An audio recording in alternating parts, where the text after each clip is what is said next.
កូនខ្មែរគ្រប់រូបស្រឡាញ់ទឹកដីខ្លួនឲ្យខ្លាំងតាមរយៈការអភិវឌ្ឍនៃចំណេះដឹងនិងឆាកជីវិតរបស់ខ្លួនពេលខ្លះអ្វីដែលគួរឲ្យសោកស្ដាយបំផុតបរទេសខ្លះគេអាចមើលងាយយើងបានមិនមែនដោយសារគេខ្លាំងទេ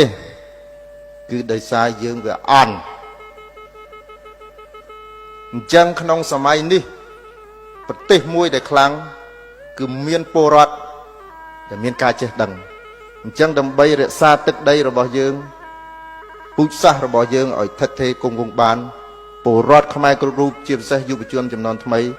ត្រូវព្យាយាមអប់រំនិងអភិវឌ្ឍខ្លួនឲ្យទទួលបានជោគជ័យមានចំណេះដឹងយោបល់អាត្មាជូនដល់ក្មួយៗទី1សូមរស់ឲ្យឃើញថាអ្វីជាគោលបំណងនៅក្នុងជីវិតហើយកុំព្យាយាមធ្វើចេះគ្រប់រឿងវាអត់ទេតើអ្នកណាមួយចេះគ្រប់រឿងមានន័យថាអ្នកណាហ្នឹង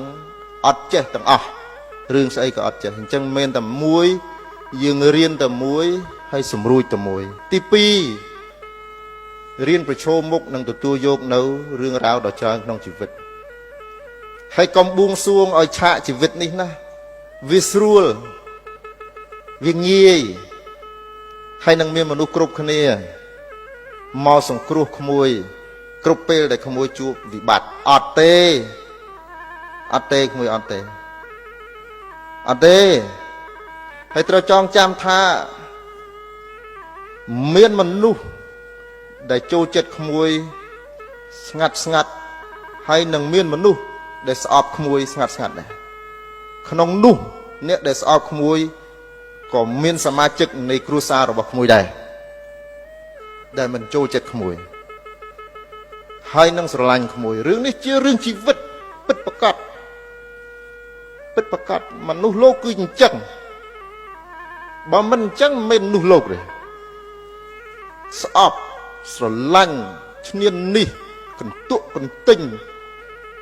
ព្យាបាទសង្គ្រោះស្រឡាញ់សពយ៉ាងហើយក្មួយកុំបួងសួងថាខ្ញុំបួងសួងយ៉ាងម៉េចឲ្យឆាកជីវិតរបស់ខ្ញុំកុំជួបរឿងអីទាំងអស់អត់បានទេមានតែមួយគឺព្យាយាមរស់ហើយប្រឈមមុខទៅក្នុងជីវិតមានតែប៉ុណ្្នឹងឯងក្មួយហើយរឿងទាំងអស់នេះក្មួយនឹងជួបនៅក្នុងឆាកជីវិតអាត្មានៅតែសរសើរអ្នកស្រីដែលបានលើកអំពីការតស៊ូក្មួយស្រី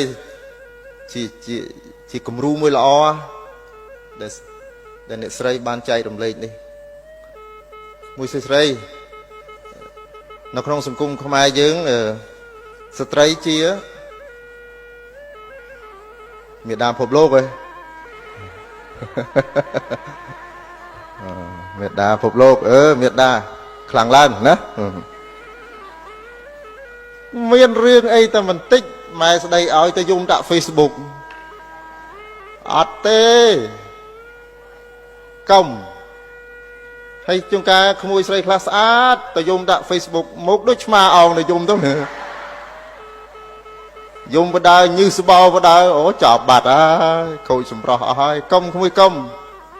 រឿងជីវិតរបស់យើងកុំបង្ហាញទៅឲ្យសាធារណជនដឹងច្រើនពេកគេមិនស្គាល់យើងទេហើយគេនឹងយល់ខុសពីយើងអញ្ចឹងអាត្មាចូលរួមប៉ុណ្ណឹងខ្លីចំណុចទី1សូមក្មួយត្រូវតែស្វែងរកឲ្យឃើញថាអ្វីជាគោលបំណងរបស់យើងទី2សូមអស់លោកទាំងអស់មេត្តាចាំថានៅក្នុងឆាកជីវិតនេះអត់ស្រួលទេសូមមេត្តាកុំព្យាយាមបួងសួងសូមឲ្យជីវិតនឹងស្រួលប៉ុន្តែត្រូវធ្វើខ្លួនឲ្យខ្លាំងដើម្បីប្រឈមមុខនៅក្នុងជីវិតយោបល់អាត្មា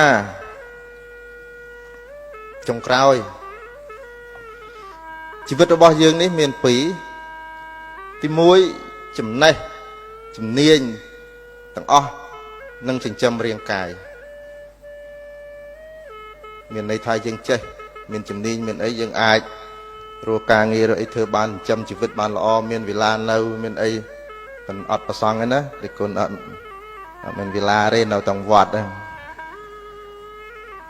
ណារៀនទី2នៅក្នុងខ្លួនរបស់យើងមានសភាវៈមួយយ៉ាងឈ្មោះថាចិត្តក្មួយចំណេះវិជ្ជាគឺចិញ្ចឹមរាងកាយចំណែកគុណធម៌និងចិញ្ចឹមតម្លៃជីវិតបើក្មួយបើអស់លោកអ្នកមានចំណេះដឹងជោគជ័យនៅក្នុងជីវិតហើយត្រូវជួយបណ្ដុះគុណធម៌និងស្រោចស្រង់មនុស្សមួយចំនួនតាមណាដែលអាចធ្វើបានដើម្បីសង្គមយើងទាំងអស់គ្នា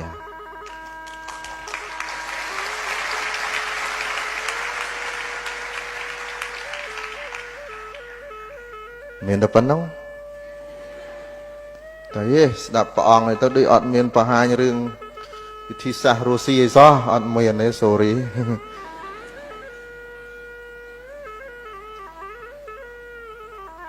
សូមកូនខ្មែរគ្រប់រូបស្រឡាញ់ទឹកដី